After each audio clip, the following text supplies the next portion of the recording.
अस्सलाम वालेकुम AKSP के प्यारे व्यूवर्स, कैसे हैं आप। हमारी दुआ है आप खैरियत से हों और आवाज़ का ये रिश्ता आपसे हमेशा जुड़ा रहे। आए देखते हैं आज की हमारी कहानियों की पटारी से क्या निकलता है। तो प्यारे दोस्तों, एक दफ़ा का जिक्र है कि एक दूर दराज के जंगल के पास बहुत से गांव आबाद थे। ये जंगल उन गांवों के दरमियान में आता था। एक गांव में एक बहुत ही ज़ईफ बूढ़ी अम्मा रहा करती थी। बूढ़ी अम्मा की सिर्फ 2 ही बेटियां थीं जो इर्द गिर्द के गांव में ब्याही हुई थी। बूढ़ी अम्मा हर वक्त दुखी रहती और ज़्यादातर रोती हुई पाई जाती।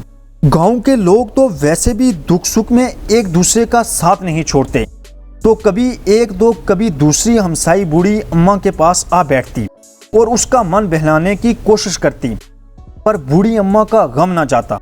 इस गम की कहानी कुछ यूं थी कि अरे ये क्या, आपने अभी तक हमारे चैनल को सब्सक्राइब और इतनी मेहनत से बनी वीडियो को लाइक नहीं किया तो कर दें। आप ऐसा करके हमारी खुशी का बायस बन सकते हैं, तो फिर देर कैसी।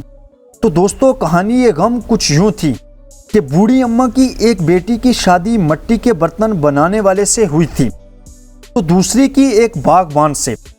तो जब मौसम बारिश का होता तो बूढ़ी अम्मा ये सोचकर दुखी हो जाती और रोती कि अब उसकी बेटी के मिट्टी के बर्तन नहीं सूखेंगे और उसका कारोबार न चलेगा।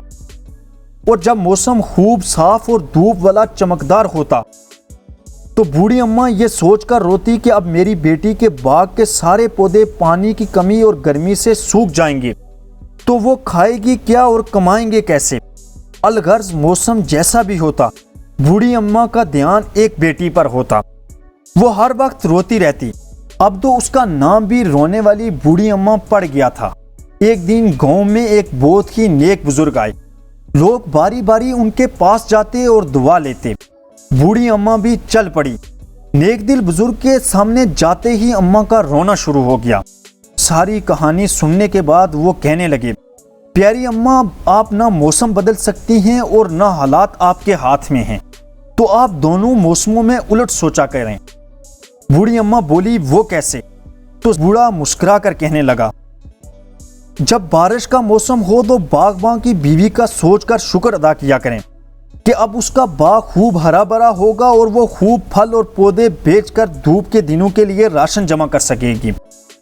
और जब मौसम हो चमकदार और गर्मी वाला तो कोसे घर की बीवी यानी अपनी दूसरी बेटी की खुशी में खुश हुआ करें कि अब खूब बर्तन खुश्क होकर तैयार होंगे, जिन्हें बेचकर उन दोनों का गुजारा अच्छा होगा। ये सुनते ही बूढ़ी अम्मा का सारा गम जाता रहा और लगी दुआएं देने। उसे जिंदगी का हकीकी सबक मिल चुका था। तो प्यारे दोस्तों, बात सिर्फ तस्वीर का दूसरा रुख देखने की है। हो सकता है हम जिसे जहमत समझ रहे हों वो रहमत का दूसरा रूप हो।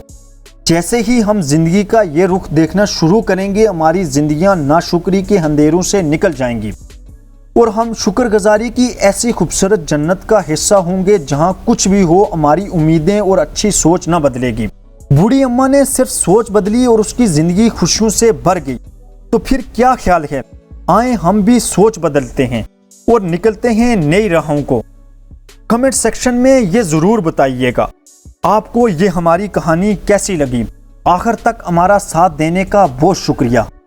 खुश रहें और खुशियां बांटें, यही इस आर्जी ज़िंदगी का हुस्न है। शुक्रिया।